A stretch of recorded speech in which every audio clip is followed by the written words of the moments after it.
Hey, hey, look at this. I am back finally with Erika Brown of The Cricket. She's the publisher and editor, and she's coming to us from her office in beautiful and historic downtown Manchester by the Sea. Hello, once again, Erika. Yes, beautiful Manchester by the Sea. I just noticed this. You and I match again. I Like, know we're look at like on the us. same bowling team It's once like we're on again. the same bowling team. Exactly. Well, there's a lot of Anyway, fun stuff going on in your neck of the woods these days. The big story, of course, was that Carnival finally returned to Manchester. yeah. We had the Carnival return to Manchester. It was Tyler Pinstein and Emily McCavanagh kind of sort of single-handedly willed it back into existence. And this, of course, is the Carnival. It used to go on every year at Masconomo Park in Manchester, and it's an old-fashioned, midway kind of, Ferris wheels, zip, zip winder, I Yeah, the, guess. the That's a zipper. We always glide called it the winder. zipper. Yeah. Yeah, whatever. Anyway, so those were all back this past weekend, and I have to say, or actually the week 2 weekends ago, and the weather did not cooperate. But it just shows you that decades and decades of carnivals back in Manchester's history was enough. That memory was enough to get people to show up anyway. And it ended up, it was a 3-day carnival. It was really tough with the weather, but there was just enough breaks that it was really, really successful. One thing, and of course, it benefited the boosters. So thank God people showed up and they really enjoyed it. They loved it. The carnival rides and the whole experience was top notch, like top notch. It was like really bringing the carnival to life. It was fantastic. And I have to tell you, in doing this, we got some great pictures from Emily McCavanagh, this guy from Swampscott. I shouldn't say this guy from a photographer from Swampscott. His name was David Z, I think his name was. He donated these his services, and the photographs, the drone shots and everything were just lovely. And so like I said, it benefited the boosters. But when I was doing research on this before, when we were doing all the previews for it, I looked up in the old archives of the cricket about the carnival, because I want to say, when did the carnival start? Now, the carnivals had many iterations, but do you know that we found in our archive, the carnival started really in the late 1800s. I'm not sure where it was. I think it may have been at Tux Point, but I don't know that. It was not at Masco. But guess what, Kory? It benefited the local athletic association. Oh, Isn't that wow. like awesome? Yeah. That's So cool. congratulations to them. They did a great job, and it was good enough despite all of these challenges that I imagine it's going to come back next year. I really, really, really hope it does. Awesome stuff. Are you a carnival ride kind of person? I am a carnival ride kind of person, although I have to say I am a person also whose father, like my dad, when I was young, he's like, you can't go to the carnival. You can't trust those people, Uh-huh. right? Yeah. You can't trust those people to get every screw in there. He was always afraid that I'd be at the You just top go of the. flying off into the harbor. So Yeah. of course I went on the most dangerous. Whee! I loved it. So yes, I was. What about you? No, I'm Come a on. baby. I'm a big scaredy cat. Yeah. Heights kill me. I know, and I don't like No your mind's way. blown? Oh yeah. Yeah. Oh my God, I love, well, not me. I was, well, maybe today, I Oh wouldn't man, do I it. just went up Pikes Peak on a train a couple of months ago, and that was enough. That was Yeah. 17,000, whatever it was. Like, gee, I can't look at that drop. So, Anyway. All in right. other Well, news, Erica, what is the latest with the Harbor Advisory Committee?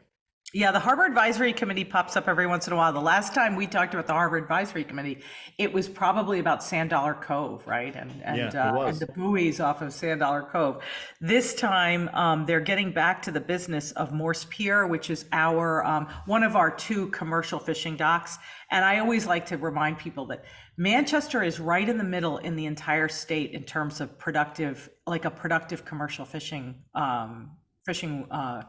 I guess port, yeah, I guess harbor. Our Yeah. harbor is a commercial fishing port, and you forget that because Manchester is a beautiful, idyllic kind of bedroom community.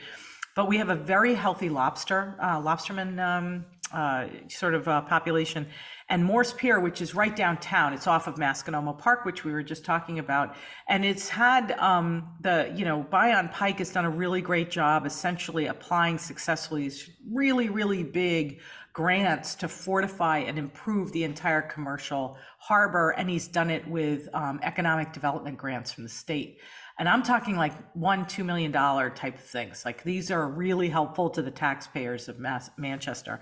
So the latest thing they're going to do is they're going to build the fisherman's facility, which I don't know if you remember that the first stage was they fortified Morse Pier itself, which is right off of Masconomo Park.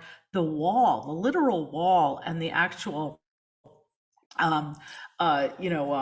that area had to be completely fortified. It was over $1 million. That was probably in 2018, 2019. The lieutenant governor at the time, Karen Polito, came and gave the big check. It was really nice. So then the next step was across from Morse Pier is Reed Park. And Reed Park also has docks on it, but they were very small. Bion Pike, through his own physical labor, he was doing some of the work, building the docks there to develop these dock systems and these large pilings that would essentially extend docks along Reed Park going towards Morse Pier, right? Yeah. So you can see they're both on either end, but they don't connect. And those were a sort of a visitor's facility as well as a commercial dock. So people could come and pay money to come and visit Manchester, and that helped Manchester's downtown businesses. A lot of people like to come, park their big old boats and do a lot of shopping, which we love, right? So now the fisherman's facility is going to be the last part of this particular project. We're going to get grants for it, and they're going to have, by the way, I should have said this in the front. They're going to have a public hearing on November 8th about the fisherman's facility, which is going to be the process of unifying those entire things, right? And bringing them all together into a comprehensive system, which I think is going to be fantastic. So it's been in the works for quite a while. Bion is a real historical expert on sort of the whole kind of history of Manchester's harbor, which, by the way, is a created harbor. It's not a natural harbor. It was created by dredging starting in the early 1900s. I think it was 1904. And when Manchester was just mud flats, it was just mud flats with a little stream called Jeffreys Creek, that's what Manchester used to be called. And through dredging, we've actually created a very productive harbor that has helped the business of Manchester, whether you're talking about, honestly, the furniture making business from back in the day, right through until the lobstermen of today. So that aesthetic of Manchester's working harbor, about the fact that we live in a working harbor, is actually really part of the profile of Manchester. And it's a surprising profile. Every once in a while, I hear people pop up and say, yeah, I don't like looking at those things. They're not really very pretty. Well, our harbor is not designed to be pretty. Our harbor is designed to be a working harbor for people who make quite a good living, and we're very lucky for it. Even if you're not a commercial fisherman, you should love the commercial fishermen, because it's because of them that we get economic grants for our infrastructure. So there you go. That's what Bion's doing. Public meeting on November the 8th. Yep, there you have it. All right, well said, Erika. Yeah, cool stuff there. Lastly, Halloween is right around the corner. What is going on in Manchester and Essex? Gotta say, Halloween over the last couple years, in both in Manchester and Essex, and I don't know this, it's kind of like Bill Maher. I just gave away that I watch Bill Maher. I don't know whether that's people are gonna like me or not. Yeah. But Bill Maher, you know how he has this thing? I don't know it for a fact, but I know it's true. He smokes pot and he loves John Lennon. He'll tell you that every episode of whatever he does. Oh, that's so funny. He loves pot. He loves John Lennon. But anyway, so he doesn't know. I don't know this for a fact, but I know it's true.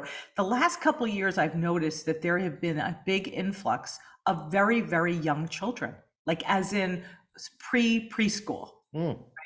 And my unscientific theory is that I think it's going to, the school population may be recovering in a couple of years, I hope. And I get that how? By the trick or treating that I watch. Yeah, unless they're Because plants I from like the Mars Candy Company, we don't know. Oh, yeah, exactly. Yeah. That's true. I actually live in the village of Manchester, so that is like they cordon it off, and it's like a crazy mess in the best possible way for trick or treating. So people come in from out of town and things like that. But I have noticed that the young people from Manchester have really gone up. So we're going to love that. The official thing is the town of Manchester has an official trick or treating kind of activity the day of Halloween at the Manchester Memorial School. I know that the police and are involved with their own kind of oriented things. Over in Essex, that whole neighborhood that gets not really cordoned off, although it kind of does. Pickering Street and Winthrop's another. Winthrop's another one, exactly. So that kind of village kind of thing. And then, of course, Essex with the scarecrows. I've been looking at the scarecrows this year. Yeah, yeah, yeah. My favorite is Barbie Scarecrow. Yeah. It was inevitable. Yeah. Yes, exactly. Barbie Hammer. No, Up in Barbie. What is it? Whatever it is, we're gonna have a lot of it on tomorrow night for Halloween. I know, it's going to be great. I love it. I love it.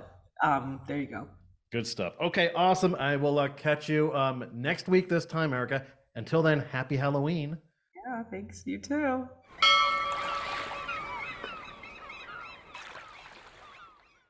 Interested in a sponsorship? Email sponsor@1623studios.org to learn more.